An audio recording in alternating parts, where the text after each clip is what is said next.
Welcome to your week 4, and bless you. This week we have the opportunity to talk about hearing the still small voice of God. And who doesn't want that, right? I know I do, and I want more of it and more of it. But how do we discern the voice of God? How do we know that it's Him and not just what I want or what I think or some other voice? The scripture that this week is based on is Isaiah 30, verse 21. Whether you turn to the right or to the left, your ears will hear a voice behind you saying, "This is the way, walk in it." You know, my husband and I, we were doing stone on the outside of our house. And my job, Joe's job, was to make this incredible, beautiful stone work. And by the way, you're going to get to meet my husband, Joseph, coming up next week. But my job was just to basically sort the rocks, the huge rocks, the medium rocks, and the little rocks, so that he had what he needed when he was ready for them. And I was meditating while I was out there, like, Lord, I want to know your voice. I really want to know that it's you. How do I know that it's you? And so as I'm reaching out and grabbing these rocks, I say, Lord, teach me to hear your voice. You say you are the good shepherd. Your sheep know your voice. How do I know you? And so I reached down and I swear I grabbed a rock. And this was the rock that I had grabbed. Have you ever seen a more heart-shaped rock?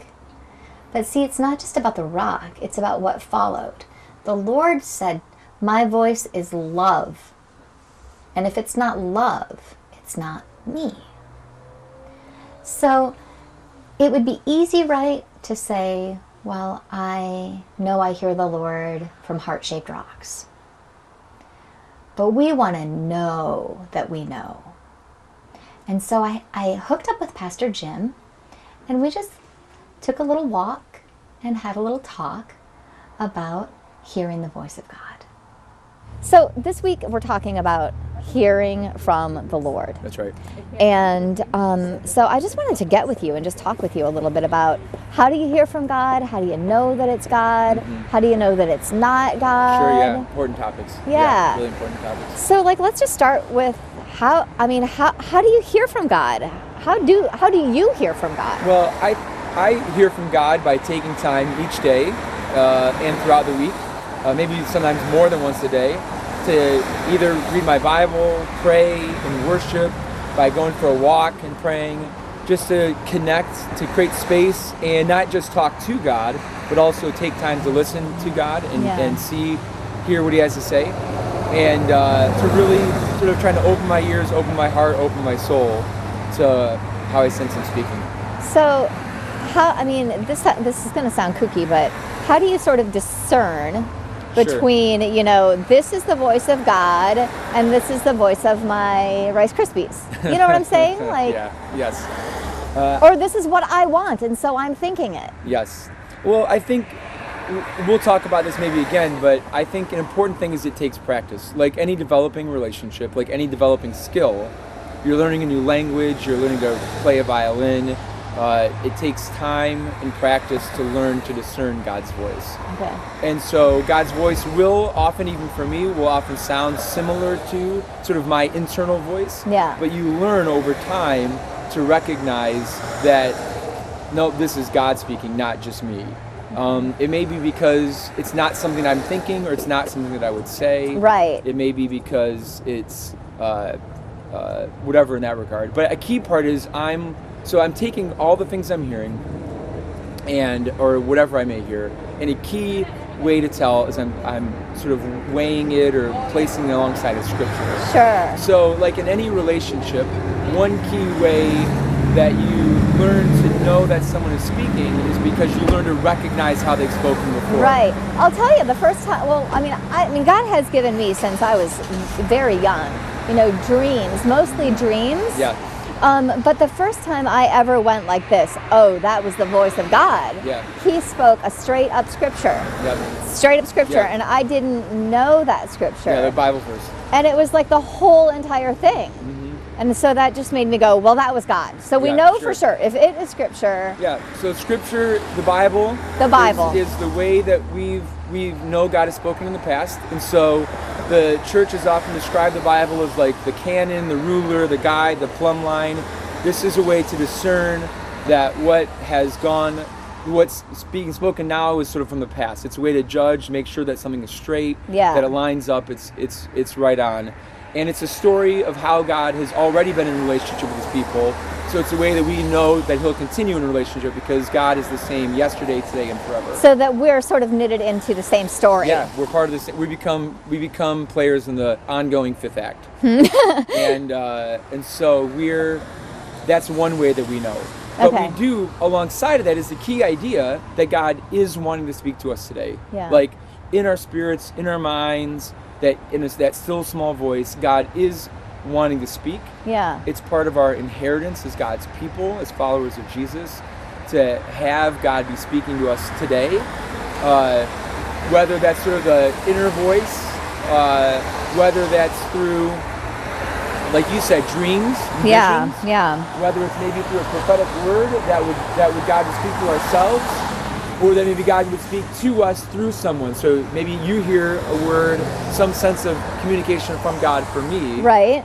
and share that with me. But then what if it's like just me thinking that? Like, do you remember that time that I was like, Jim, I was praying for you and I got a picture of a blooming cherry tree. Does that mean anything to you? And you were like, yes, super doesn't mean anything to me, Shannon. Yeah, I mean, I do remember that. Because I have a cherry tree in my backyard, and I think that there's that sense where we judge. Scripture, again, the Bible says to throw away what's not helpful, like spit out the bones, but Yeah. chew the meat, and take what's good.